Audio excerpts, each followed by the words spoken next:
Yeah, exactly. Sorry. You just step out. And you were missing. Mark? Mark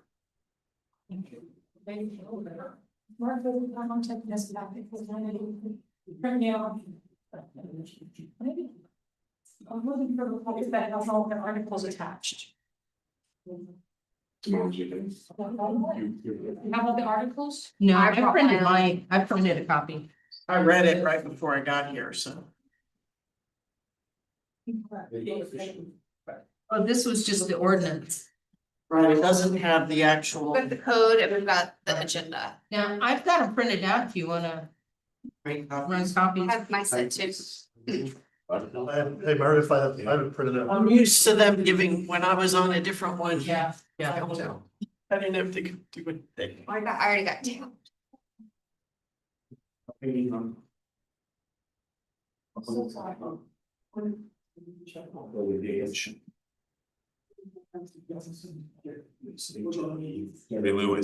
Jerry Lewis telethon call. Yes. I'll explain to you. No, Like telethons. Just thinking like what, like, I guess. Online fundraisers have replaced that. Yes. I mean, that was the thing you did Labor Day weekend, is Sorry, was Liz. all of that, cause all of the people act, all the stars. So that you guys know, we did go live, so. Okay. Yeah, sorry. Okay, thanks. Bye.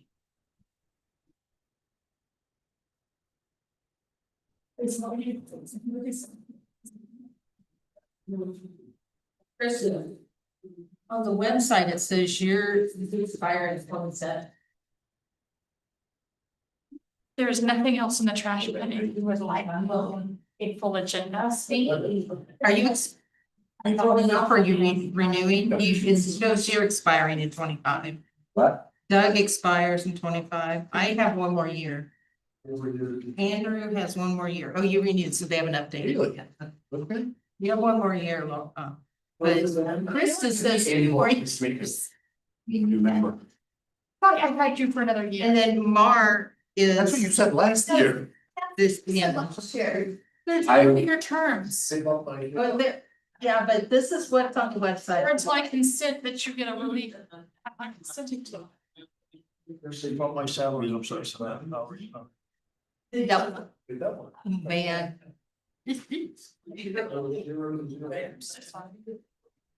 Okay, calling order the Independent Ethics Review Board for the City of Sugar Land on Thursday, July 17th at 5 p.m. Do we have anyone signed up for public comment? We do not have anyone signed up.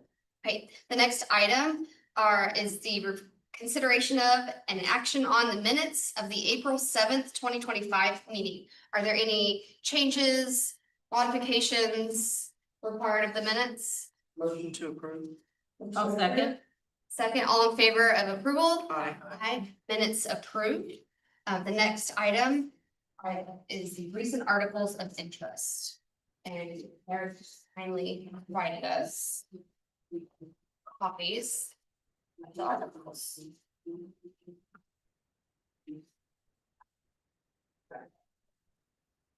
Okay. The first article comes from the city of Irving. There was a campaign finance complaint. And the city, as a result of there was a $40,000 contribution from the Texas Conservative Project PAC. And the Irving's Code of Ethics limits the campaign contributions to $25,000 for candidates running for mayor or citywide seats. The challenges in the article delves into the fact that there was a violation, but there's no accountability or kind of so what from the violation. And so the city is as such going to review its code to look for accountability measures. So first of all, when we look at this, I kind of wanted to go back to our code, which we all have a copy of, and look at some of our requirements to see, A, would this be a violation in our city? And then if so, B, looking at our accountability measures, so. If it is a violation, what would we do as a board, or what would our recommendation be? If it's not a violation, would you like to make a change or think about a change, the ordinance to make it a violation? The article where it talks about the penalty, might do. They still get to keep the money, with a small penalty. Wait, I don't know. If this one. that's what we're doing. That's the, Yeah, that's the that's first one. This is the one where his comment was, this is a nothing burger. Right, and that the mayor is fine with it, and I don't know where in ours, but if. The way it is explained. He's not going with the spirit, but it doesn't right now in their thing seem like a violation, because if it's 25 per election. Then no, and he's saying it was for both. Runoff and runoff, Yeah, it's just not clear. I think if someone in our city accepted that. If they disclose it. If you report it, Mm. you're okay, there's always seems to be gray areas in these articles. Is there any amount? Is there a limit to the amount? Not unless you've got an active lawsuit against the city. We don't have a cap on campaign contributions. It does cause them to recuse themselves from. Right. Yeah, well, that was a different one. But I don't think we Yeah, went. so we don't have any limit. They just have to disclose. On their campaign finance report that they file with the city clerk's office. Is there an election rules? I mean, are there any Under state law? State law. federal law? So they can, all right, so they can accept as much as they want, as long as they tell us. Yes, sir. The Texas election code doesn't. Does not apply to this. Now, I know when we had looked at making revisions, that we had looked at other cities that did have limitations on campaign contributions, and I just thought, when I saw this, hey, we've not seen a complaint related to that. And I was curious what y'all's thought would be on that. Despite the fact you just did a whole rewrite of code. No revisions required. No, as long as they're being reported and they're filing with the city secretary, their campaign reports. And then recuse themselves, like we had talked about here in 2.79. That's what I was looking for. Just making sure they recuse themselves if they receive that amount on any decision. You said it's 279. 2.79, yeah, under Contributions and 2,500 in the aggregate during the past election cycle. yeah, and I like that it said election cycle, so you don't get into that issue they were talking about here. Well, that was the primary versus the. Yeah, it was general versus the. And I was like, that was a good thought, but we did say the whole election cycle. And so I think that helps us there. Where are you reading that? It's on page. 6 of 16. Yeah. And if you look at Yeah. 279 Yeah. and then subsection 3 or A sub 3. But that's not directly related to receiving the. Campaign contributions, more what you have to recuse yourself. The Nothing burger was more than $50 for the burger. What's that? Said if the nothing burger was more than $50 Yeah, burger, you better report that too. So personal opinions on this, I'd be interested to see if there are like what the volume looks like, if there are more and more articles about contribution limits in other cities, like when you look in 5 years with another review of the code, I think that would be interesting point to review it, because it is not in our current code. I don't personally see it as an issue because we do have the abstention from participation. So they do have to disclose it on their regular election financial disclosures, and they do have to abstain from voting if it's over a certain amount. So my personal opinion is it's fine as is, but I would think if we're doing a review, that would be something that we want to benchmark against other cities. Makes sense to me. I think our code's relatively lenient as long as it's reported. As long as it's And that applies to lots of stuff, not just this, that. And I think too, like, it speaks to the spirit of transparency. So, you know, as long as you're just, About stuff. yeah. And all that's up on the website. You can go look at those campaign reports. So he reported it, so under our code, he'd be fine.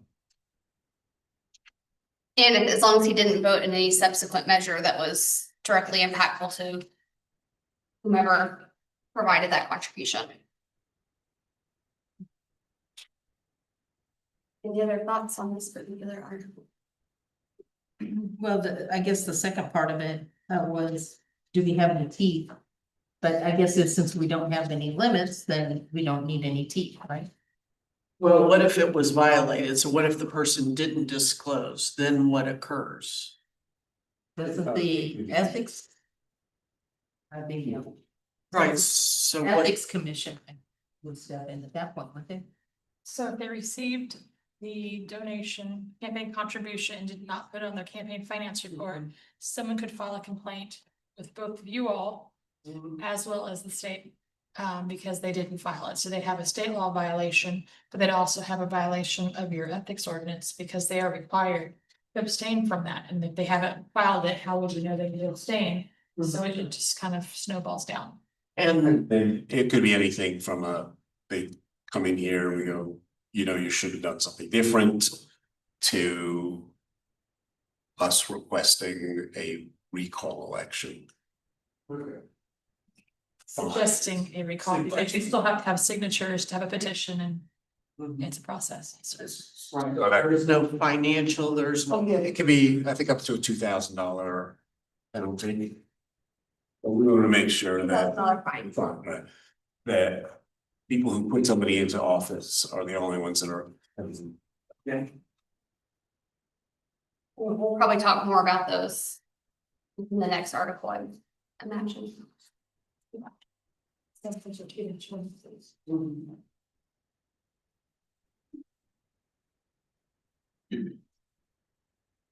Andrew, do you want to present the next article? Sure. When I first saw this, I thought, wow, we're going out of our country now to find stuff. At least in Cuba and New Mexico. Population of 638. And this was, a case where the mayor owned one of the 4 gas stations in the town and was requiring that city employees fill their vehicles. Thought it was both city and wanted them to fill their personal vehicles at the gas station. Which also charged more than any of the other gas stations.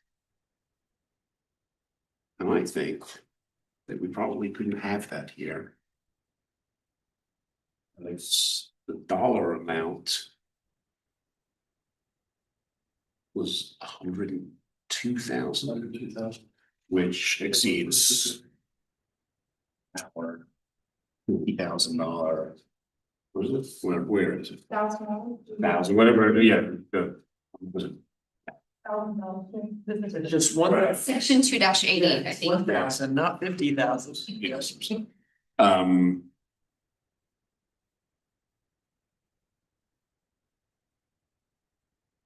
I don't think we'd allow them to force city employees to use their services. We would require city employees, but we have our own fuel pumps because we buy in bulk. Or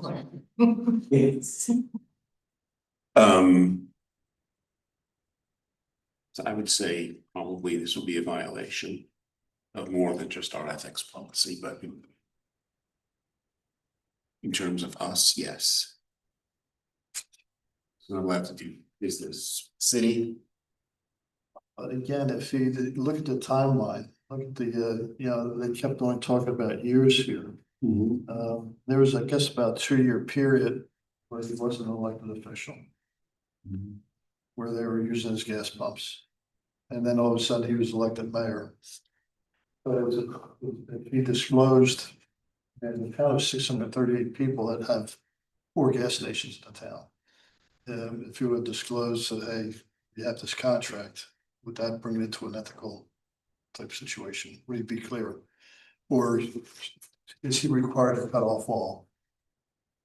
I think he has to But if cut off all business. he discloses it, and it's a fair market. Because I know there's people who served on our city council that had done business with the city that had to give up those contracts as long as they served, and then, right, it's 24 months.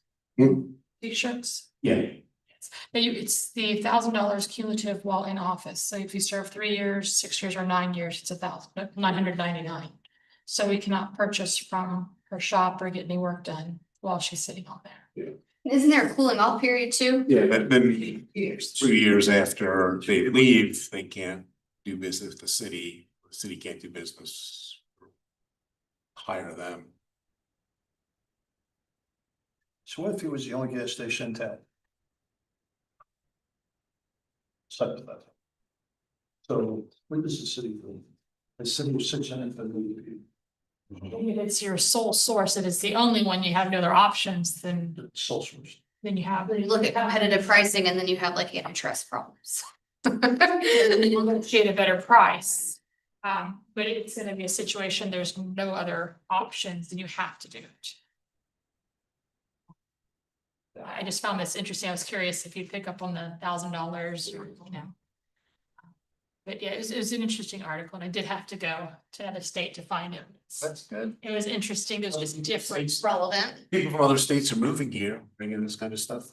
It's just different. I did not look up the population, so that makes it even more interesting. Just such a small population. Well, and And then, the firefighter and him making the complaint and then being removed from duty, that's bad. That looks really bad. It's small town dirty politics. Yep. yes, that would probably go in the retaliation clause. Yeah. You can't retaliate against somebody who testifies. That was one thing you added. In good faith, yeah. And they had more problems. Their population in 2010 was 735. With the planning community.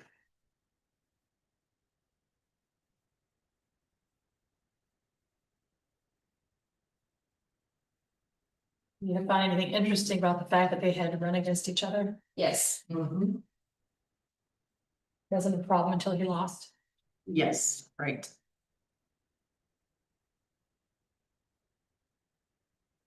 Well, I think too, like you have, yeah, it's layered as far as, you know, issues because you run against each other. It's probably not it's not uncommon practice to change administration and leadership when a new leader comes on board, depending on how like a city is run. But then you add in the layer of like filing a complaint. And then you also have the possibility that now, obviously, we haven't done an investigation, but these facts seem pretty clear. But if they weren't and it was gray, that complaint could be deemed as retaliatory as well, right? So I mean, I don't think that's the case based on the information presented in this article, but it could go a number of different ways. I was curious what you all thought the penalty should be, because it was, Right, so he still made close to $100,000.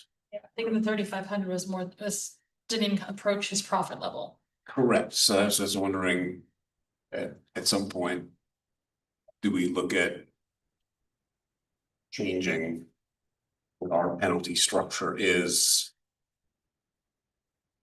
Make it. If I can make $100,000 and it costs me $3,500, I'll do that every day. Yeah. Ours is only up to 2,000, right? Right. So. Would it make sense to do a Make it percentage? so the penalty could be 60–80%, whatever, of what it is to really incentivize them not to do it. We're gonna prevent this. The only way we're gonna prevent this, I mean, $3,500 fine on 100 grand. I mean, the third article is even worse than that. Oh, yeah. The other thing I find is they have an ethics commission. I don't know if it was county, state, city. But it's an ethics commission, investigators, that reason to believe. That if you have a city of, what is it, 700 people. State. Okay. Well, we don't know what his profit was on that. Right. Because the sales were 102,000 and margins on gasoline are very small. And even if he had an extra 10 cents per gallon, you know, I mean, the profit over time is not 102,000. It's something much less than that. So we don't know what that was. But even if you send out 10 cents per gallon, whatever, it's not a lot. Yeah, I mean, over 3 years, it's gonna be more, but obviously, at some point should look at maybe the $2,000 fine should be a Is it a percentage? 5,000, or I mean, so, you know, so that it's a hit and not just a cost of doing business. The only way though would be a percentage of their gains, cause even if you did 5,000, if they had 200,000 gains. All day long, I'll do that. I will give somebody $5,000 if I make 200,000. I would do that all day long. Now, if somebody said 50%, I might have a different story. Gotta find a pain point. Yeah. Pain point. Exactly. Any legal issue with this? No, I'm not familiar with New Mexico law. okay, in Texas. Yeah, we have. Okay. It's a purchasing violation. Okay. And is that criminal? We would have pushed him into a higher than a class C misdemeanor? Okay. I was curious if y'all would recommend recall. That you would publish that and suggest a recall, not a town this small. Is it really gonna be that? But I was also curious how y'all thought about that. If this would rise, because you have yet to have any articles that you have risen to the point of recall, so I'm curious what your threshold is for a recall. I think the two different things together could get us to that level. Because you have the taking advantage, you've obviously price set and done some price gouging. Because you know that they're going there, Anti-competitive. and then you turn around and then you retaliate against a complaint. And so that raises to the level of, is that the kind of leadership we want in our city? And it's multiple violations within one action. Yeah. You Well, can't and force an employee to donate to your political campaign. Right, that's against the law. It's against the law and our employee policy. Um, The ethics code. is it against the law to force an employee to purchase stuff from your business? And not give a campaign contribution? I don't think you could force an employee to buy from your. That's what this guy was doing. Well, it was only, There's collusion. well, it was Or business, effective it was city-related purchases. It didn't say anything about their personal having funds from them. It was only the city business. Timeline, 5 years ago, Please fuel up. 5 years ago, Target Center revealed that the village employees were instructed 5 years ago to please fuel up. And then he wasn't mayor 5 years ago. Right. It was a 2-year period where he was mayor, then 30 years mayor. So that instruction came in. He wasn't in public office. Well, then, this is not under the bounds of the complaint itself or the possible complaint, but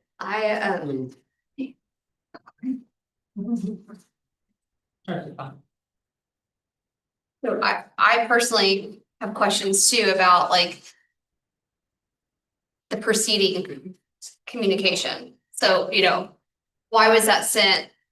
Especially if they're 10 cents to 18 cents higher per gallon. Like, what preceded that and prompted that communication too? They were the only one willing to build the village direct. Yeah. So that gave her cause to. Mhm. It 4 was a- gas stations in town, we approached 4 of them, only one said, yeah, we'll lease 3. The other three, no. That was, that was 2 years before that was 2 years while he was not mayor, so. And he acted, so if you initiated a recall. People already knew when they were electing, when they put it in there. Not as if he started doing all the shady stuff after he got elected. First, I do the recall, I was doing the retaliation. It was on a whistleblower complaint, and he'll win that suit. I don't know if Mexico is a right to work state, but since we are. It's clearly seems like it's retaliation, but if it's a right to work state, does the mayor have? Well, Sugar Land would have to be city manager to get rid of the fire chief, right? But like City of Houston, it depends on how the charter is written, like City of Houston, Dallas, Austin, San Antonio, the directors report directly to the mayor's office. And they typically change over So if Bring in their. every administration. Or the big ones do. he might not. I mean, depending on if it's a right to work state or not, the mayor may have the full authority to go. I don't like the color of your shoes, you don't work for us anymore. Sure, under the whistleblower statute, if he claims I did this and you did it in retaliation, then the mayor has the responsibility to prove that there was some other reason why he didn't do it. It doesn't have to just perfectly line up with the timing of, hey, by the way, you're stealing tax dollars here. And on a case like this, would your office go after the criminal side? I mean, would you turn this over to us as well as to the county or state? I'd turn it over to you, and I'd also turn it over to the district attorney's investigators and say, I have this concern, you know, please. And they would investigate. I would insulate my police department probably from doing it, just out of concerns for retaliation, and I'd have the district attorney's office do it because they would be the ones that would prosecute, and then we may do it in conjunction with them and we'd file the charges after they've done the investigation. Or if it looks bigger than this, maybe even talk to the Rangers. Just because we like to insulate and have it. There, I guess, with that criminal case, then push back our proceedings, Depends. because if they're found liable of felony or class A. Then they're automatically disqualified at the end of the appeals process, but you may look at it and say, okay, because somebody would file a complaint and you would have to, if a complaint came to you, you would look at it, and I would either say, or your outside counsel would either say, sure, go forward with it, or let's wait and see. I would, so if it was me, I would say go forward with it. If you find a violation, go ahead and assess it, and then let the criminal side do its own, because it's not gonna be the exact same. You may get into some questions about Fifth Amendment incrimination, that sort of thing. But- Would information from the ethics board be used in a criminal proceeding as That's why- part of it? Yeah, that's, so they they refuse to. They're not gonna answer. Yes, so that's where I was going, because if that's the case, then yeah, we could continue, we would proceed to provide information, what are the ethics? This is open, so whoever's doing the investigation can be watching it from their own office or their car or their home. But if I was your outside counsel, I would encourage you to go forward with it while the information's still relevant. Because state law, they cannot be removed from office until final conviction, which is every appeal, so this person could be term limited before that process is done, and you may feel that this is egregious enough that you want them out now. We talked about criminal convictions, and it was class C or above. Was there something where it can only be moral turpitude? There's moral turpitude.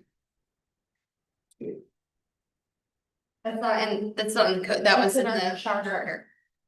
Right. This is a crime of moral turpitude.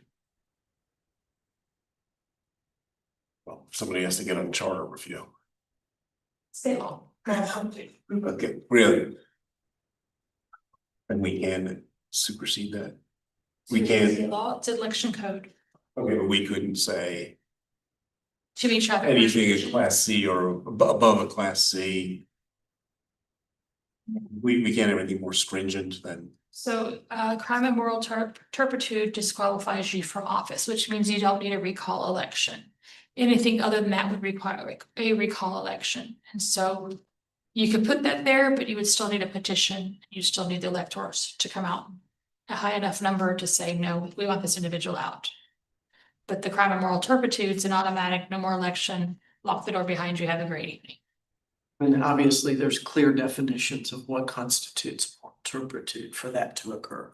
Oh, murder, rape, Yeah, that's what I'm sex saying. assault. Yeah. Yeah, state law is very clear on what moral turpitude is.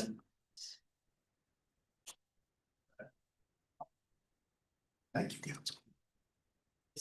Even more than I was expecting on this article, excited. That's what we are. I'm excited, I like this discussion. Don't get the national bonehead award. Why your city's your biggest client? Why run for mayor? Yeah. Yeah. Because maybe you have some other business ventures that you want to integrate based on his precedent. Well, this has worked out so. 100,000. Yeah, this has worked out well here. You let your gas station leak and then you make the city buy the EPA equipment to clean it up. Okay, our last article remains on theme with respect to the amount of violations. I'm sorry, the outcome. So the LA City Council member De Leon violated city law by making or participating in decisions which he had a financial interest in failing to disclose income. He had a year-long contractor agreement with USC receiving $155,000. And then less than a year after the last payment, he then voted to approve city budget that allocated funds of $1 million to their School of Medicine. And then subsequently also, he entered into a consulting agreement with Healthy Housing Foundation and was paid a total of $109,000 plus. Less than a year after his last payment, he participated in 3 separate city decisions affecting AHF. California state law dictates that elected officials must disclose income of $500 or more received 12 months before taking office. So how does that relate back to our code? Ours is the 24 months, because you have to be not getting money from anything that, That's post serving. yeah. Theirs wants you to, Prior to. you have to tell any donations. This isn't done, I mean, this is, he was paid income, I mean, the guy was doing consulting work for them. But he didn't disclose, he didn't take himself out of the decision making. And based on their code, he violated it every time. With this, the money he took 12 months before taking office would have to be on their campaign finance disclosure forms, right? It's the income, it's not. Yeah, it's not a campaign contribution, it was work he did. When they turn in, don't they have the financial statement? If you're running for office and you're my employee and I give you a salary, that's not a campaign donation. If I give you $100 to say, hey, good luck, I really want you to win, or if I buy a yard sign from you, then that $100 has to go on your campaign report, but your paycheck does not. So anybody who works on city council here, when they turn in their annual, It's a financial disclosure. okay, so That's different because that, we're a city of 100,000 or more, so every council member plus the city manager and myself have to file this annually. That shows all of our sources of income and our sources of major debt. okay, so So if state law, if California had a personal finance statement requirement, it would be on that, yes. so here, before they ran and they have to file that. Well, it says, In Texas, once sworn in, it has to be done every April, Okay, not before you campaign. not Texas. maybe not before you take office. Right, once you're sworn in, Then then you're required to do it. Actually, speak up if I'm, No, you're right. I was shaking my head back here. I know this is your area, you know better than I do, so. They. When they file as a candidate, there's no financial disclosure requirements. Are we allowed to put that in? That would be, well, a couple years ago, you would be able to. But there is a bill that passed the last legislative session called the Super Preemption Bill or the Death Star Bill. So no, we are not allowed to do much more than what state law currently says we can.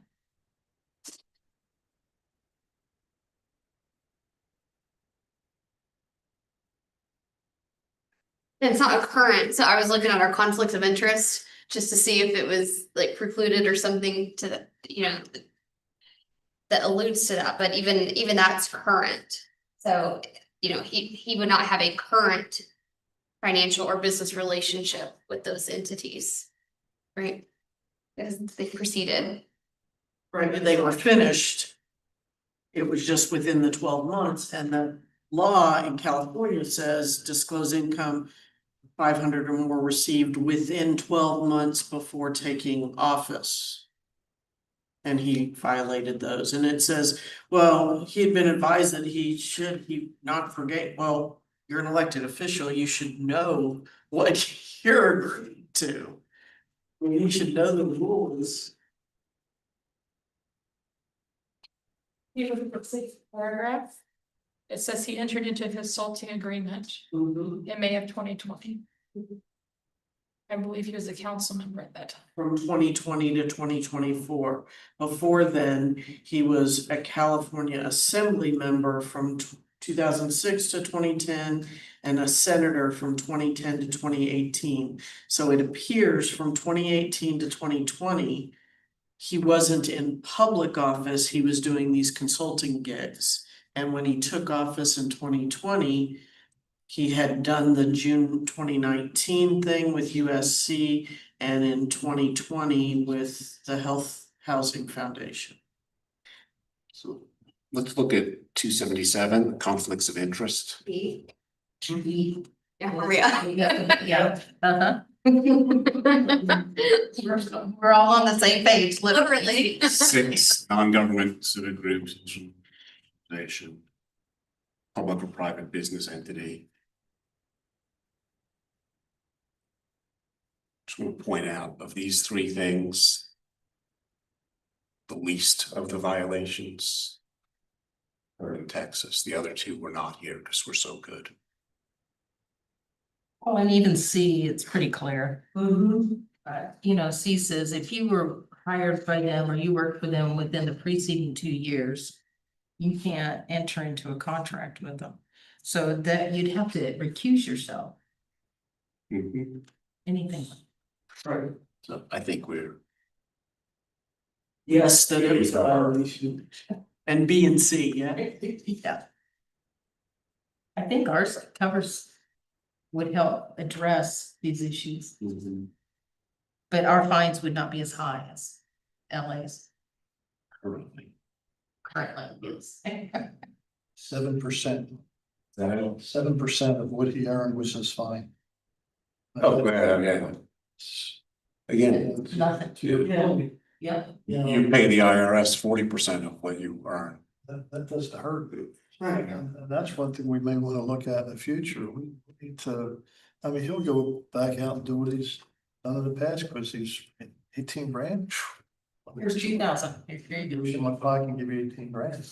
Yeah, when he's like, Somebody said it in one of these articles, it's a nothing burger. Yeah, it, yeah, cause this guy got over $400,000. I'd do that one too. I'd give you 18 if you give me 400 back in a heartbeat. I would do that. 7% what year, 18 grand in fines. Can I read this out loud? Cause I've read this like 6 times and I feel like there could be a technicality that we like long-term may want to like bookmark as something to consider. An official must file a conflict disclosure statement pursuant to with respect to a vendor. If the vendor has an employment relationship with the official or a relative that results in the official or relative receiving taxable income other than investment income that exceeds $2,500 during the 12-month period preceding the date the city enters into the contract with the vendor. Here's the thing. He was a consultant and consultants not necessarily have an employment arrangement. So we might want to amend this to say has an employment or business relationship that results in da da da da da. Because like in strict like reading that, like he's not an employee of the, and he did receive income greater than this, but it wasn't an employment relationship, it was a business relationship. So this is a direct quote from state law, but let me check to see. We might not be able to, Well, let me see if we're preempted under that. If not, that's a very good ad. I mean, in the USC, it does say signed a year-long contractor agreement. So while not, and he is under contract with them. And then a consulting agreement. I definitely agree, you don't want those loopholes of somebody being able to figure out a way around, because people always seem to do that. that's what I was looking Mhm. for, is like ways to. Kind of like the first one where the guy said, well, it's 40,000, that's 2 elections. So us saying the election cycle makes sense.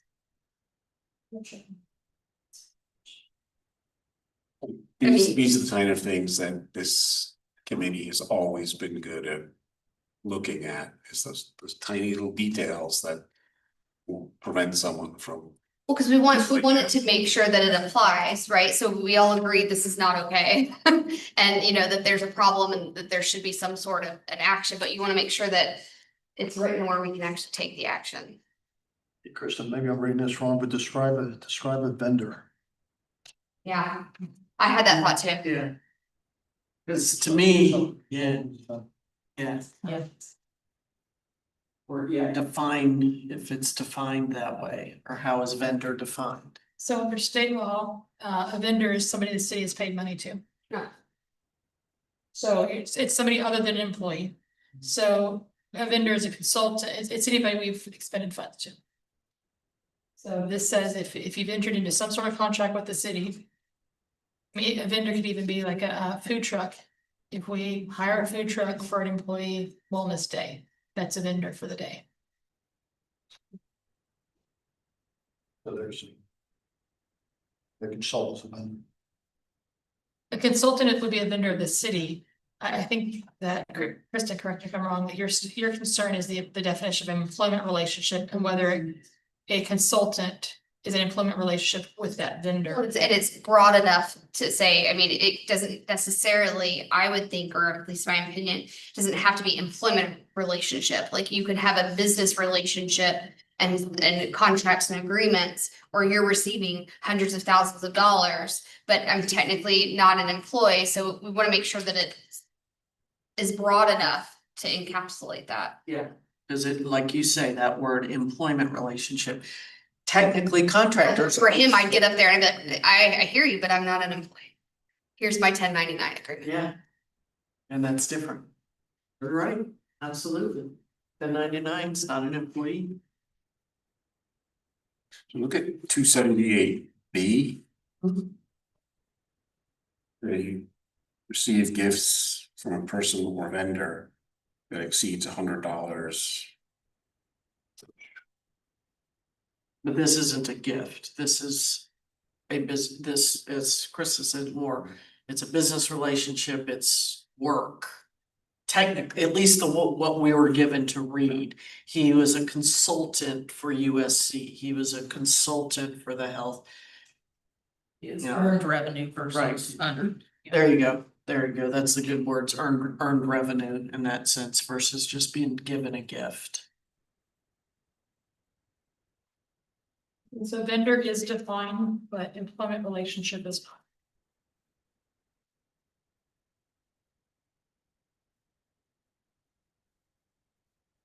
And Krista, you're questioning whether it should be employment and or. Business relationship to broaden it.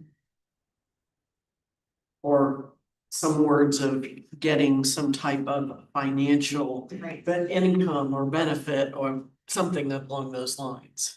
But I do know that, like, when I have my workers' compensation audits, they broaden the employment definition to include contract employees, which then what he was doing there is considered a contract employee. So then it could potentially fall in there. At least that's the workers' comp definition, and so they. If he's 1099, but if he's going through a business entity of his own, then that may not be that same kind of relationship, right? So that he may be a vendor of that.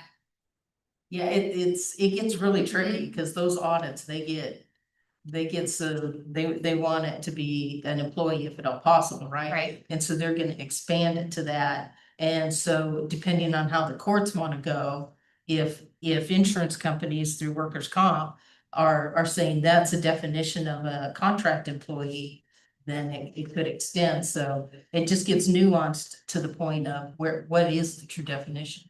Well, Mike, it was always the Microsoft case. Microsoft hired a bunch of contractors and then didn't give them any benefits.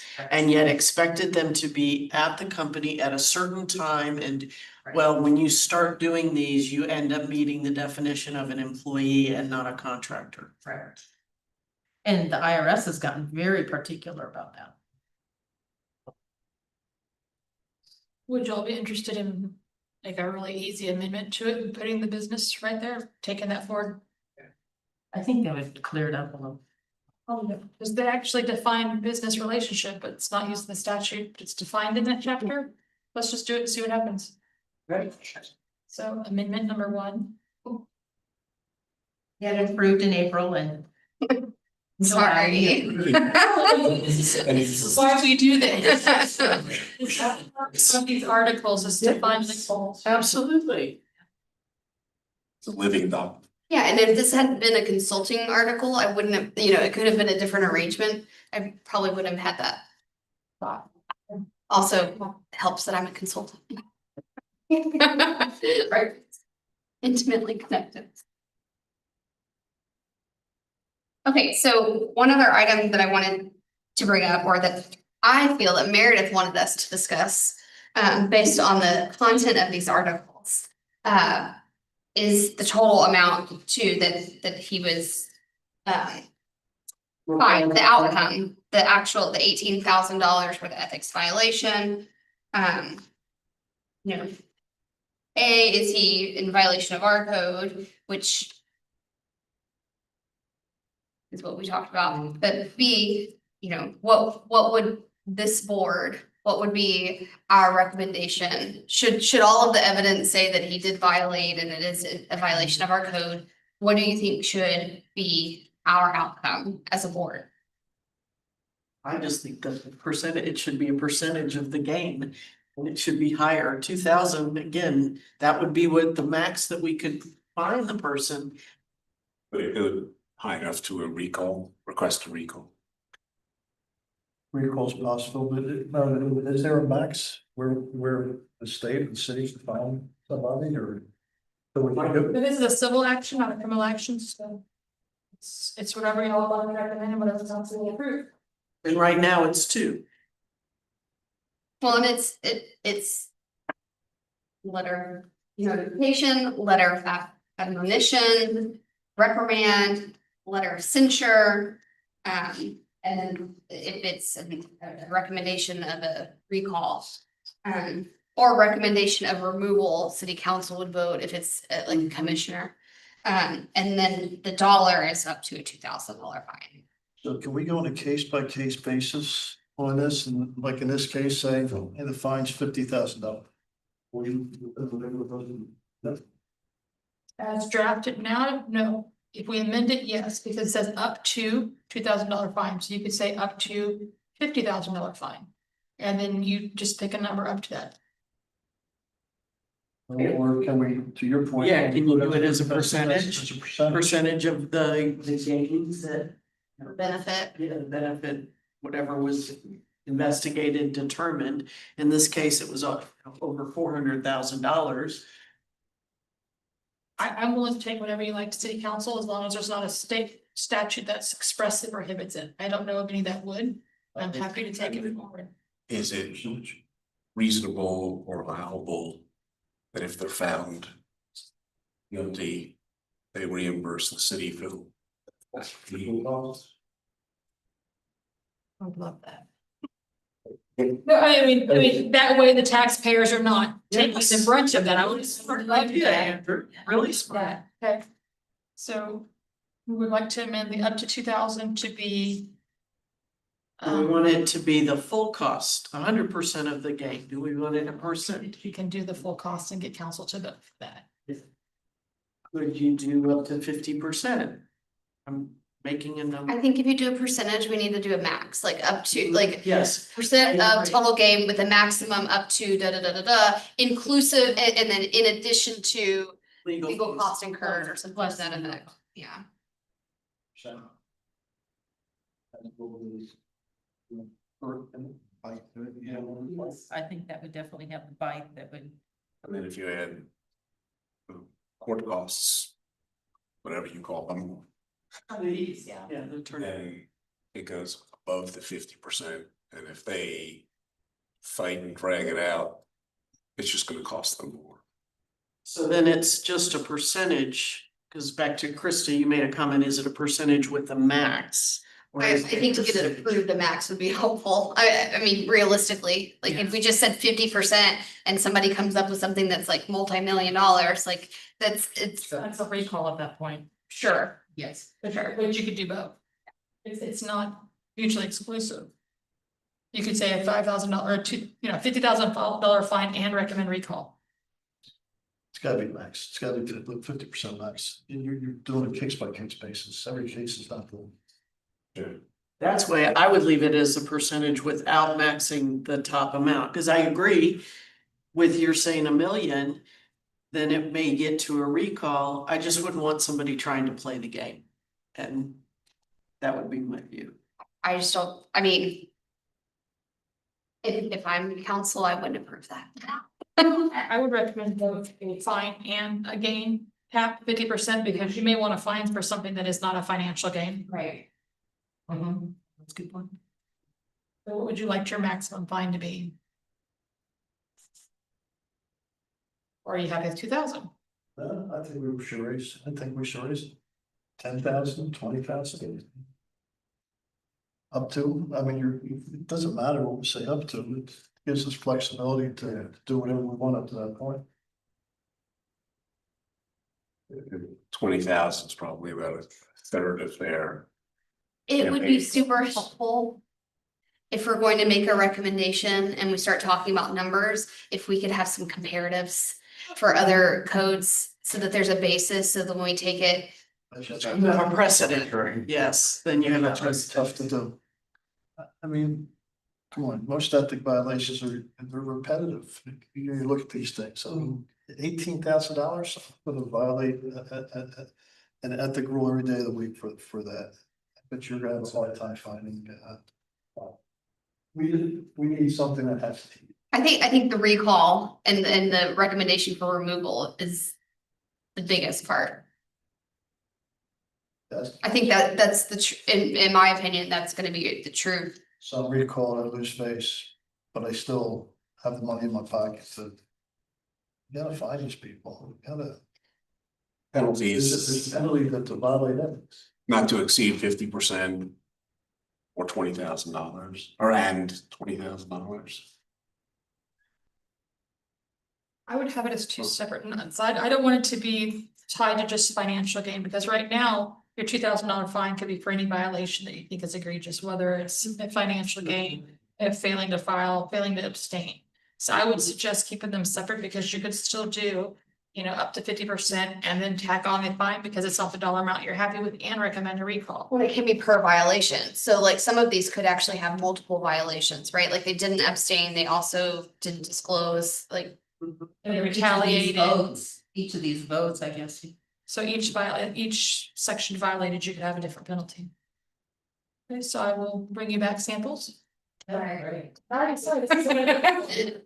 This is what I. I just want, before we start throwing numbers out, That's right. what's relevant, what's current. On our current one with the 2,000, it says up to 2,000 fine. If there are multiple violations, can there be multiple 2,000s? Okay, that helps, thank you. Sure. You don't think this will go through city council? I think without some sort of an end cap, I think you need to have like an appropriate. If it were me, I'd want it researched and like, and understood, like, this is common practice, this is leading practice, like, you know. I don't, They were trendsetters. fair, but if people are already doing it, then, you know, at least we have an understanding of what's out there. And But to your point, like, I hypothetically would have worked with people that like are health plans that know they're going to incur LDs based on X, you know, operations and their business decisions made. So I mean, I hear what you're saying as far as like what's actually a true deterrent when it's a business decision. So, but I do think leading up to the F and G, like the appointed and elected official recourse is probably as meaty as you're going to get.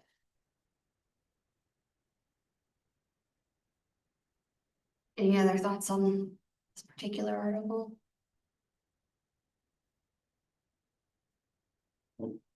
Those were good articles to discuss. Yeah. Yes, these were great. I think my best. I like common themes in them. I was like, I see what we're looking at here. It was nice because so much of this was so fresh, because we've Mhm. gone through it with a fine tooth comb. But stuff like this is what.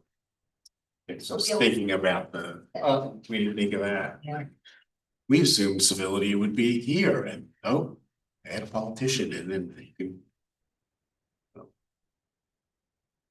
There no, motion to adjourn. yes, Second. all in favor? See ya. Aye. Meeting adjourned. I guess you recognize me.